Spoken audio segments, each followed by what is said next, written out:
$8,000 an hour.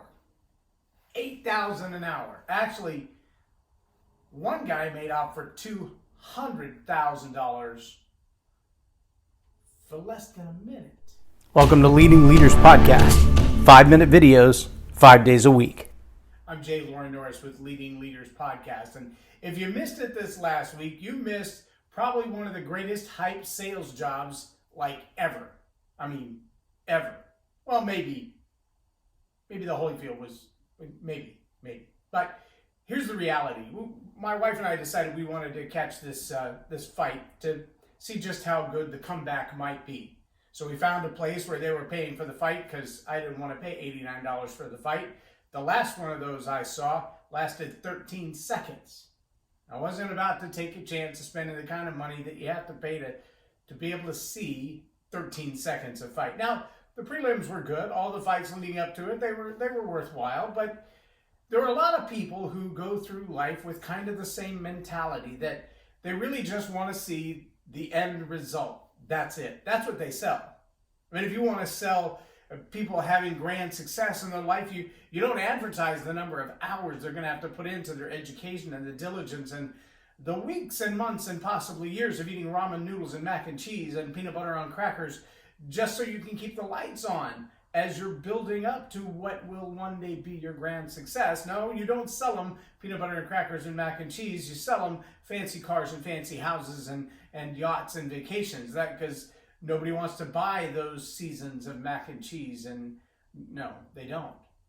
When you're trying to sell them these grand success opportunities, you don't want to sell them the wood that you have to build the deck with and the wood treatment that you have to put on the wooden deck and the hours of breaking out the old boards when they start to rot and replacing those with new. No, you sell them the idea of sitting on the deck around the hot tub staring up at the sunset and enjoying a drink and watching the kids play in the backyard, because it's a whole lot easier to sell the relaxation at the end of the labor than it is to sell the labor.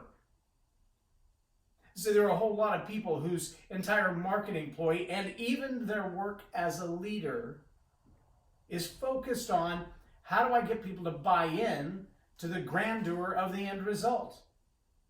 They don't want to sell the process. They don't even want you to know that there is a process. Now, you've heard me talk here as a leadership coach about the gauntlet.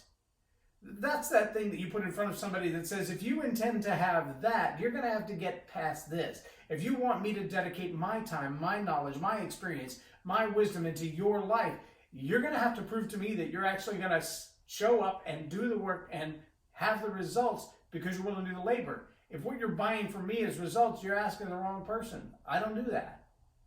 And I don't think any coach or mentor wants to do that. And most leaders, I think if you've got some wisdom in you, you don't want to hand success to anybody either. You want to hand them the tools for success. You want to train them to get to success, but you don't hand them the end result.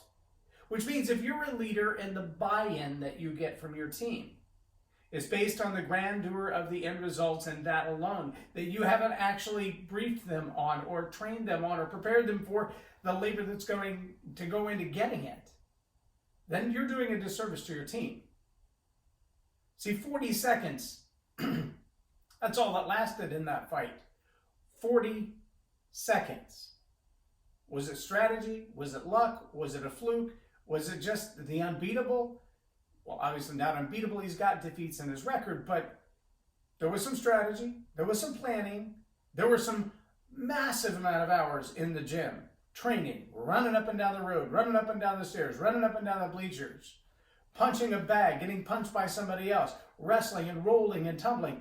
A lot of hours before that 40 seconds. The sad thing is most people look at only the 40 seconds and they go, $8,000 an hour is what the average person paid to watch 40 seconds of fighting. Now there's a whole lot of money divvying up that $8,000 an hour. Cowboy got about $200,000 for losing the fight. Not because it's worth $200,000 to lose, but because it took a lot of pain and labor and work and effort in the gym to get ready to get in the ring with the hope of winning, but the possibility of losing. And he needs to be paid for all the labor and preparation up to that moment. See, most of us only look at the victor. Most of us only want the end result. the big house. Well, if your house isn't as big as his house, why should I listen to you and not him? Well, just ask yourself the question, is there something you could learn from a guy like Cowboy Cerrone? I think so. I think he's got more wins than anybody else in the ring. He's had more bonus payouts because of the quality of his fights and the type of his fights than anybody else. He hasn't held as many belts.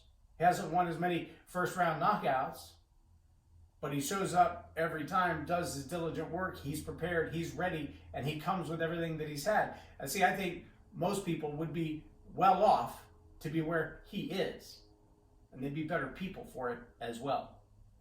If you're a leader and you're only selling the hype of the greatest wins, and not the moments in the trenches to get ready for it, not the down times, the hard times, the tough push, the giving up, the feeling like, why am I wasting my time with this? If you're only selling the hype, it's going to come back to bite you. As a leader, I want to challenge you to sell the reality of everything that goes into that big win. Because the win may only take 40 seconds, but it took a whole lot of years of prep to get ready to win in 40 seconds. I'm J Loren Norris with Leading Leaders Podcast for Tell It Like It Is TV. Have a blessed day. Subscribe now for our extensive video library of leadership lessons promoting faith, family, and freedom.